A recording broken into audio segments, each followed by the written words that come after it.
ಎಲ್ರಿಗೂ ನಮಸ್ಕಾರ ರೀ. ಬಸವೇಶ್ವರ ಖಾನಾವಳಿಯಿಂದ ಲಲಿತಮ್ಮ ಮಾತಾಡೋದ. ಬಸವೇಶ್ವರ ಖಾನಾವಳಿ ಯೂಟ್ಯೂಬ್ ಚಾನಲ್ಗೆ ಸ್ವಾಗತ ರೀ. ಇವತ್ತ ನಾವು ಒಂದು ತಾಲಿಪಟ್ ಮಾಡೋಣ. ಎದ್ರದಂದ್ರ ಸಜ್ಜಿ ಹಿಟ್ಟಿಂದ ಸಿರಿಧಾನ್ಯದೊಳಗೆ ಬರ್ತೈತ್ರಿ. ಅದು ಬಾಳ್ ಚಲೋ ಇರ್ತೈತಿ. ಎಲ್ಲಾರ್ಗಿ ಸಜ್ಜಿ ರೊಟ್ಟಿ ಮಾಡಕ್ ಬರಂಗಿಲ್ಲಲ್ರಿ, ಹಂಗಾಗಿ ಅದ್ರದೊಂದು ತಾಲಿಪಟ್ ಮಾಡೋಣ. ಅದಕ್ಕ ಏನೇನ್ ಬೇಕಂತಂದು ಒಂದ್ಸಲ ನೋಡ್ಕೊಂಡ್ ಬರೋಣ ಬರ್ರಿ. ತಾಲಿಪಟ್ ಮಾಡಕ್ ಏನೇನ್ ಬೇಕಂತ ನೋಡೋಣ ಅಂತ ಹೇಳಿದ್ನಲ್ರಿ. ಮೊದ್ಲೇದಾಗಿ ಒಂದ್ ಬಟ್ಲ ಸಜ್ಜಿ ಹಿಟ್ಟು ತಗೊಂಡೇನ್ರಿ. ಇದು ಒಂದ್ 1/4 kg ಆಗತ್ತ. 1/4 kg ಮೇಲೆನ ಐತೆ. ಮತ್ತ ಎರಡು ದಪ್ಪದ್ದು ಉಳ್ಳಾಗಡ್ಡಿ ಸಣ್ಣ ಕಟ್ ಮಾಡಿ ಇಟ್ಕೊಂಡೇನ್ರಿ. ಆಮೇಲೆ ಎಣ್ಣೆ ತಗೊಂಡೇನ್ರಿ. ಇದು ಶೇಂಗಾನ ಹುರಿದು ಪುಡಿ ಮಾಡಿ ಇಟ್ಕೊಂಡಿರೋದ್ರಿ. ಇದು ಸ್ವಲ್ಪ ಉಪ್ಪು ಪುಡಿ ಕವಡ ಬಡ ಇರ್ಬೇಕಿದ. ಮತ್ತ ಖಾರದ ಪುಡಿ ರೀ, ಅರಿಶಿನ ಪುಡಿ, ಮತ್ತ ಹಸಿಮೆಣಸಿನ್ಕಾಯಿ ಒಂದ್ ಸ್ವಲ್ಪ, ಕರಿಬೇವು ಸೊಪ್ಪು ಸಣ್ಣ ಕಟ್ ಮಾಡಿ ಇಟ್ಕೊಂಡಿರೋದು, ಕೊತ್ತಂಬರಿನ ಅಷ್ಟ ಸಣ್ಣಗೆ ಕಟ್ ಮಾಡಿ ಇಟ್ಕೊಂಡಿರೋದು ಎಲ್ಲ ಸ್ವಚ್ಛ ತೊಳೆದು. ಇದ್ರಾಗ ಅರ್ಧ ಚಮಚ ಅಜ್ವಾನ, ಅರ್ಧ ಚಮಚ ಜೀರಿಗೆ ಐತ್ರಿ. ಮತ್ತ 1 ಕಪ್ ಪಾಲಕ್ ತಗೊಂಡೇನ್ರಿ. 1 ಕಪ್ ಗೋಧಿ ಹಿಟ್ಟು, 1 ಕಪ್ ಕಡ್ಲೆ ಹಿಟ್ಟು, ರುಚಿಗೆ ತಕ್ಕಷ್ಟು ಉಪ್ಪು. ಈಗ ಇದು ಹಿಟ್ಟು ಕಲ್ಸೋದು ಹೆಂಗಂತ ಒಂದ್ಸಲ ನೋಡೋಣ್ರಿ. ಈಗ ಸಜ್ಜಿ ಹಿಟ್ಟು ಹಾಕೊಳ್ಳೋಣ್ರಿ. ಮತ್ತ ಗೋಧಿ ಹಿಟ್ಟು, ಮತ್ತ ಕಡ್ಲೆ ಹಿಟ್ರಿ. ಮತ್ತ ನಾವು ಜೀರಿಗೆ ಮತ್ತ ಅಜ್ವಾನ ತಗೊಂಡಿದ್ವಲ್ಲ ಅದು ಹಾಕ್ತೇನ್ರಿ. ಮತ್ತ ಕೊತ್ತಂಬರಿ ಸೊಪ್ಪು ಇಷ್ಟನ್ನು ಹಾಕ್ತೇನ್ರಿ ನಾನು. ಮತ್ತ ಕರಿಬೇವು ಸಣ್ಣಗೆ ಹೆಚ್ಚಿಟ್ಕೊಂಡಿವ್ರಿ. ಇದ್ರ ರುಬ್ಬದ್ ಯಾವ್ದೇ ಇಲ್ಲ, ಎಲ್ಲ ಹೆಚ್ಚಿಟ್ಕೊಂಡಿರೋದ ಐತಿ. ಮತ್ತ ಹಸಿಮೆಣಸಿನ್ಕಾಯಿ ಹೆಚ್ಚಿಟ್ಕೊಂಡಿರೋದು. ಮತ್ತ ಪಾಲಕ್ ಸೊಪ್ಪ್ರಿ, ಇದನ್ನು ತೊಳೆದು ಸ್ವಚ್ಛಗೆ ತೊಳೆದು ಹೆಚ್ಚಿಟ್ಕೊಂಡಿನಿ ನಾನು. ಮತ್ತ ಶೇಂಗಾ ಹುರಿದು ಪುಡಿ ಮಾಡಿ ಇಟ್ಕೊಂಡಿದ್ವಲ್ರಿ, ಅದನ್ನ ಇದಕ್ಕ ಹಾಕ್ತೀನಿ. ಮತ್ತ 1 ಚಮಚದಷ್ಟ ಖಾರದ ಪುಡಿ ತಗೊಂಡೇನಿ, ಇದನ್ನ ಹಾಕ್ತೇನ್ರಿ. ಮತ್ತ ನಮ್ಗ ಕಲರ್ಗೆ ಎಷ್ಟು ಬೇಕಷ್ಟ ಅರ್ಶಿನ ತಗೊಂಡೇನಿ. ಈಗ ಲಾಸ್ಟ್ ಉಳ್ಳಾಗಡ್ಡಿ ಹಾಕಾಕತ್ತೇನ್ರಿ.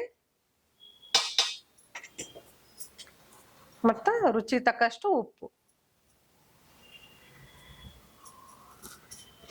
ಈಗ ಇದನ್ನ ಕೈಯಿಂದನ ಮಿಕ್ಸ್ ಮಾಡೋಣ್ರಿ.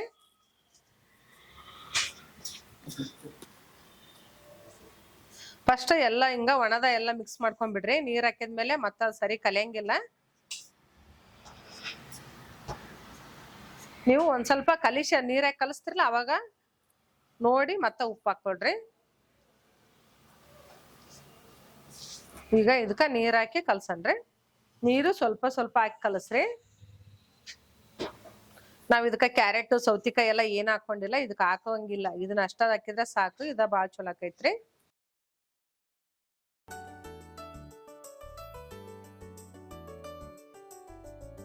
ಸ್ವಲ್ಪ ಗಟ್ಟಿನ ಕಲ್ಸ್ಕೊಡ್ರಿ. ಆಮೇಲೆ ಸ್ವಲ್ಪ ಸ್ವಲ್ಪ ಬೇಕಂದ್ರೆ ಮೆತ್ತಗ್ ಮಾಡ್ಕೊರಿ. ಈಗ ಎಲ್ಲ ಮಿಕ್ಸ್ ಆಗೈತಲ್ರಿ. ನಾ ಇದನ್ನ ಇನ್ನೊಂದ್ ಸ್ವಲ್ಪ ಉಪ್ಪು ನೋಡ್ತೀನಿ. ಅದು ಉಪ್ಪು ಸರಿ ಐತ್ರಿ, ನಾನು ಹಾಕೋದಿಲ್ಲ ಉಪ್ಪು.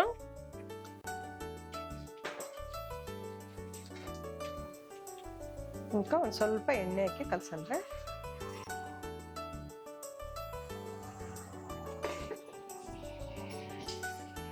ಈಗ ಹಿಟ್ಟು ಕಲ್ಸಿದ್ದಾಗೈತ್ರಿ. ಹಿಟ್ಟೆಲ್ಲ ಚಂದ ಕಲ್ಸಿಟ್ಟಿನಿ. 1 ನಿಮಿಷ ನೆಂದೈತಿ ಅದು. ಈಗ ಮಾಡೋದ್ ಹೆಂಗಂತ ನೋಡನ್ರಿ. ಈಗ ನಿಮ್ಗ ಹಿಂಗ ಪೇಪರ್ ಇಲ್ಲಿ ಸಿಗ್ತಾವು. ನಾ ಇದ್ರಾಗ ಮಾಡಾಕತ್ತೇನ್ರಿ. ನಾನು ಪ್ರತಿಯೊಂದು ವಿಡಿಯೋದಾಗ ತೋರಿಸ್ತೀನಿ ನಿಮ್ಗ. ರೊಟ್ಟಿ ಮಾಡ್ದಾಗೆಲ್ಲ ನಿಮ್ಗ ಊರ್ ಕಡೆ ಈ ಪೇಪರ್ ಸಿಕ್ಕಿಲ್ಲ ಅಂದ್ರ ಎಣ್ಣೆ ಕವರ್ ಇರ್ತಲ್ಲ, ಅದು ಕಟ್ ಮಾಡಿ ಅದನ್ನ ತವೆ ಮೇಲೆ ಹಾಕ್ಬೇಡ್ರಿ. ಇಲ್ಲೇ ಗಟ್ಟಿಗೆ ಸ್ವಲ್ಪ ಹಿಟ್ಟು ಗಟ್ಟಿ ಮಾಡ್ಕೊಂಡ್ ಇಲ್ಲೇ ತಟ್ಟಿ ಕೈಯಾಗ ಹಾಕ್ಯಂಡ್ ಹಾಕ್ರಿ. ನಾನೀಗ ಇದನ್ನ ಕವರ್ ಸಮೇತ ಹಾಕ್ತೀನಿ. ನೀವ್ ಹಂಗ ಹಾಕಕ್ ಹೋಗ್ಬೇಡ್ರಿ, ಎಣ್ಣೆ ಕವರ್ ಅಂಟ್ಕೊಂಡ್ಬಿಡುತ್ತ. ಅದಕ್ಕ ಪ್ಲಾಸ್ಟಿಕ್ ಅಲ್ಲ, ಇದು ಏನಾಗಂಗಿಲ್ಲ. ನಿಮ್ಗೆ ಈ ತರ ಕವರ್ ಸಿಕ್ಕ್ರ ತಗೋರಿ. ಸಿಕ್ಕಿಲ್ಲ ಅಂದ್ರ ಬಾಳೆ ಎಲೆ ಸಿಕ್ಕ್ರ ಬಾಳೆ ಎಲೆ ಮೇಲೆ ಮಾಡ್ಕೊಡ್ರಿ, ಇಲ್ಲಾಂದ್ರೆ ಎಣ್ಣೆ ಕವರ್ ಮೇಲೆ ಮಾಡ್ಕೊಡ್ರಿ.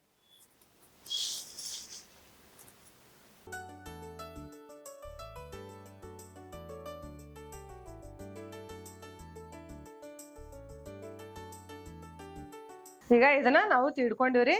ಹಂಚು ಕಾಯಕ್ ಇಟ್ಟಿದ್ದೆ ನಾನು. ಹಂಚ್ ಕಾದೈತಿ. ಈಗ ಇದನ್ನ ಹಾಕ್ತೀನಿ.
ಇದು ಸ್ವಲ್ಪ ದಪ್ಪನೇ ಇರ್ಲ್ರಿ, ಫುಲ್ ತಳ್ಳಗ್ ಮಾಡ್ಬೇಡ್ರಿ.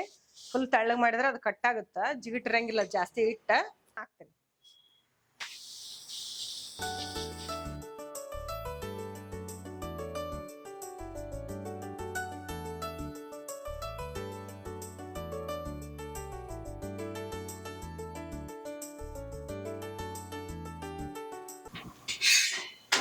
ಈಗ ಬೆಂದೈತ್ ನೋಡ್ರಿ.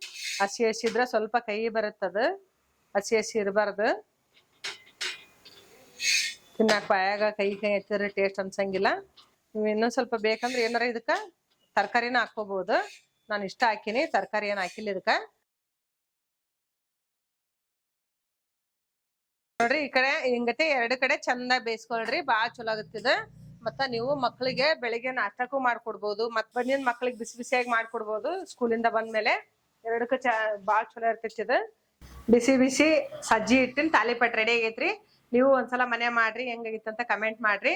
ಬಾಳ ಅಂದ್ರ ಬಾಳ ಚಲೋ ಆಗತ್ತ. ಒಂದ್ಸಲ ಮಾಡೇ ಮಾಡ್ರಿ ಇದನ್ನ. ಯಾಕಂದ್ರ ಸಜ್ಜಿ, ನವಣಿ, ರಾಗಿ, ಗೋಧಿ ಇವೆಲ್ಲ ತಿನ್ನೋದ್ರಿಂದ ನಮ್ಗೆ ಒಳ್ಳೇದು. ಆದಷ್ಟು ಅಕ್ಕಿ ಕಡಿಮೆ ಮಾಡ್ರಿ, ಈ ತರ ಎಲ್ಲಾ ಬಳಸ್ರಿ. ಎಲ್ಲಾರಿಗೂ ಶರಣು ಶರಣಾರ್ಥಿ ನನ್ನ ದೇವರುಗಳಿಗೆ.